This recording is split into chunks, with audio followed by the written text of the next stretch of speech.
A big Ubisoft game has been cancelled, we got a leak for a potential sequel, and way more to go over in this news roundup video that is a bit different than normal, and you will figure out why later on. Let me start with Insomniac Games, because Erin, a project director at the studio, said that she was working on an unannounced game. This is actually my first AAA game project now. I'm the project director here on an unannounced project, so I am very excited to be actually making the games now. So yes, I agree at first, this kinda sounds wild. Insomniac is working on a third game next to Spider-Man 2 coming October 20th, and then Wolverine after that we might see as early as holiday 2024. But maybe you remember job openings they posted in June 2021, because here it was noted that they were looking for a systems designer for a multiplayer project specifically. Well, of course, both Spidey and Wolverine are single player only, so the systems director had to have thorough understanding of melee combat systems, enemy design and boss design, and also would be working on combat, navigation, progression and economy for a multiplayer environment. This all fits a Spider-Man experience pretty well, especially that melee combat part, although worth noting is that the job opening for the art director that we also highlighted in that tweet talked about planning and new IP development with creative directors. Now that could of course be for a different game, although Insomniac working on 4 big titles at the same time is less likely, so this was also probably for this multiplayer project. Now sure, you would think that Spider-Man is not a new IP, but a multiplayer project would of course be separate from the single player experiences, so I would not rule it out completely. And when watching Across the Spider-Verse, I really thought, okay, this would be a cool multiplayer game, like have the different Spider-Man be characters you can unlock that all play similar, but of course still have their own unique skills. Then go do co-op missions, stop a crime in a different universe, and then come back to the hub area. I think it could be cool, and I think it makes more sense than bringing back Ratchet & Clank multiplayer as a live service game or doing a brand new IP, although we will of course have to wait and see. All we know right now is that Erin has been working at Insomniac for a year and 9 months, so that's likely also how far along this project is. We got way more news and leaks to go over, including that big cancelled Ubisoft title. Of course, if you like these news roundup videos, then leaving a like on the video would really show your support,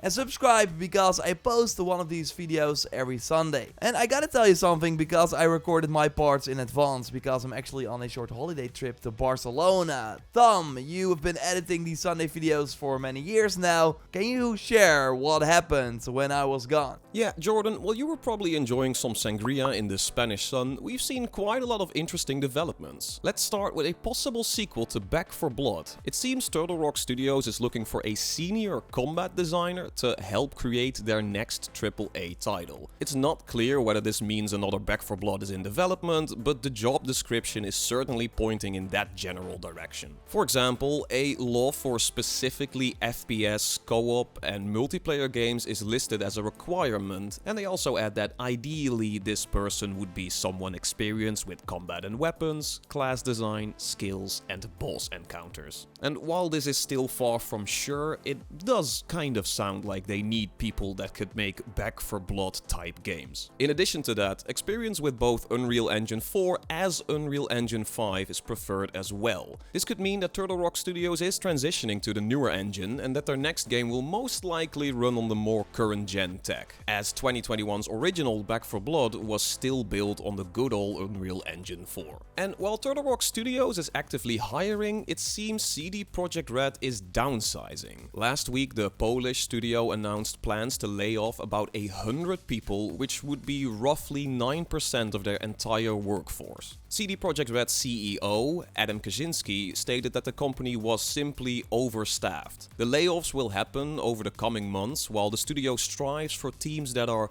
more agile and more effective. This news might not have been a total shocker, as we've seen CD Projekt Red shift around their workforce quite a lot over the last few years. They've been working on a multitude of different projects, ranging from Cyberpunk support and Phantom Liberty DLC to multiple Witcher games and even new IP. According to Kaczynski, the layoffs won't impact the development of these games in any meaningful way. Instead, the talent are supposedly finishing their tasks, and based on current and expected projects need, CD Projekt Red already knows they won't have opportunities for them in the next year. Either way, it's good to see CD Projekt Red being overstaffed rather than understaffed, and them being forward about the fact. It signals the company has a clear outlook on their development trajectory. And that hopefully also means that the days of crunch, which had been happening around Cyberpunk 2077, are behind the studio. In other industry news, Tencent is apparently in the process of gaining a majority stake in Techland, the Polish studio most known for the Dying Light franchise. Although Tencent is their soon-to-be majority shareholder, Techland itself will retain full ownership of their own IP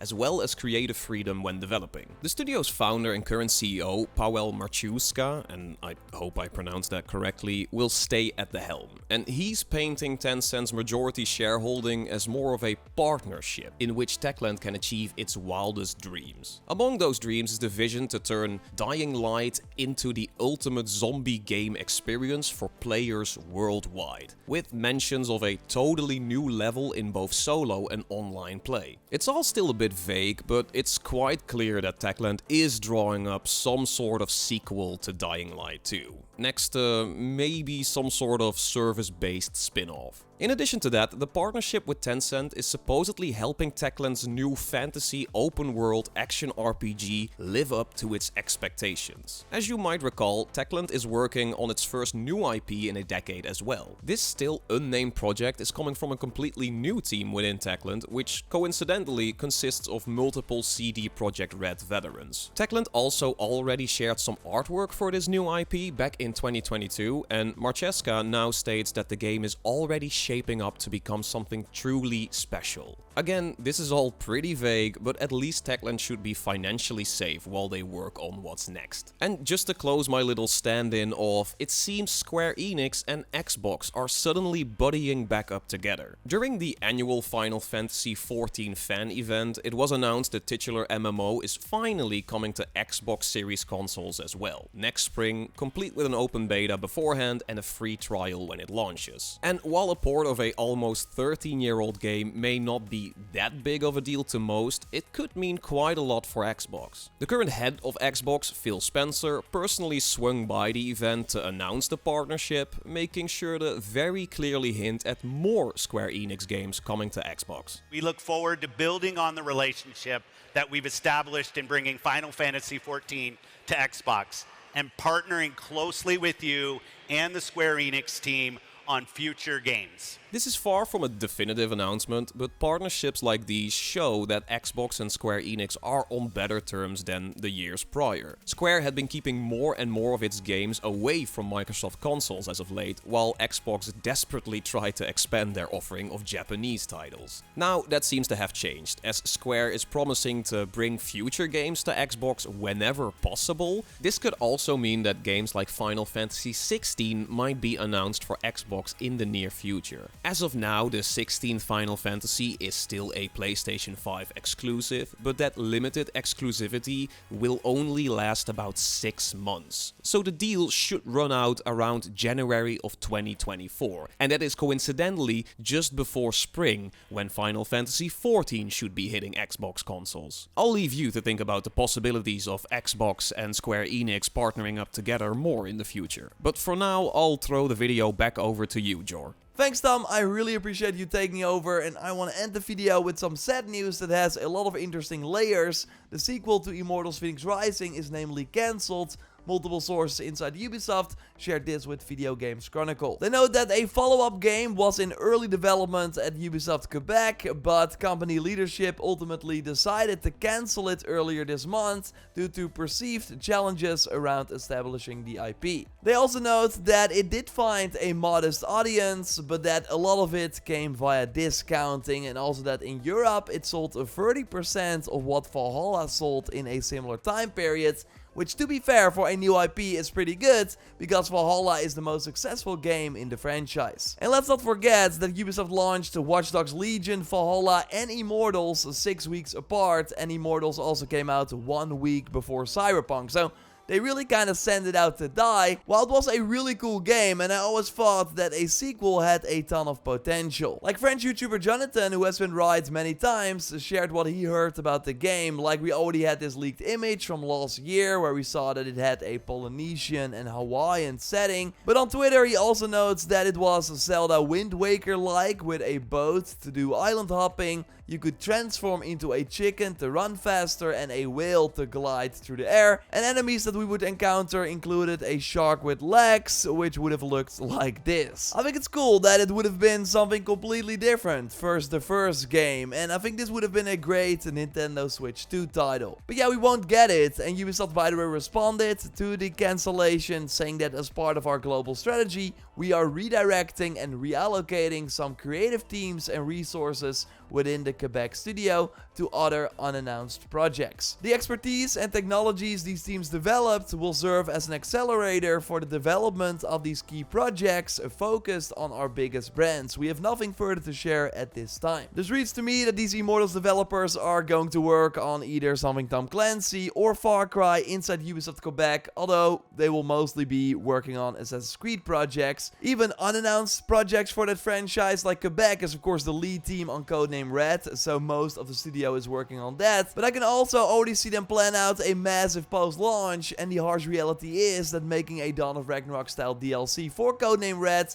will probably make them way more of a profit than trying to make Immortals a thing. And two other interesting things, I mentioned Scott Phillips before. He was a director on Odyssey and Immortals and is now for 3 years a creative director working on an unannounced title, which was very likely not Immortals because that was still in early development. Like he's not directly involved with Red because Jonathan Dumont is the creative director on that game, so he's doing something else. Maybe it's the Assassin's Creed multiplayer game Invictus that we know is in the works, or something else that we just don't know about yet. Your theories, of course, more than welcome in the comments, but high chance it is Assassin's Creed related. And the other thing, if you watched my previous Sunday video, I talked about the other large game that Ubisoft has planned for early 2024, likely in March. Well, I now think that's 100% Star Wars Outlaws. Like, that's the only thing that kind of makes sense now. Although I still don't think they will hit that early 2024 window. But yeah, I don't see any other possibility for that other large game than Star Wars. So it's probably that. This coming week, Joyce and Dennis are back from their 2-week holiday break. I also had a break here and there. But yeah, we will be back full force this coming week. So look forward to more content. And you will see what it will be about. It's a surprise. And it's kind of a surprise for me at the time of this recording as well. We will see. Of course, if you have like any recommendations or things you would like to see on the channel, let us know in the comments down below. Subscribe for these Sunday videos, which will of course be happening at the end of this coming week as well.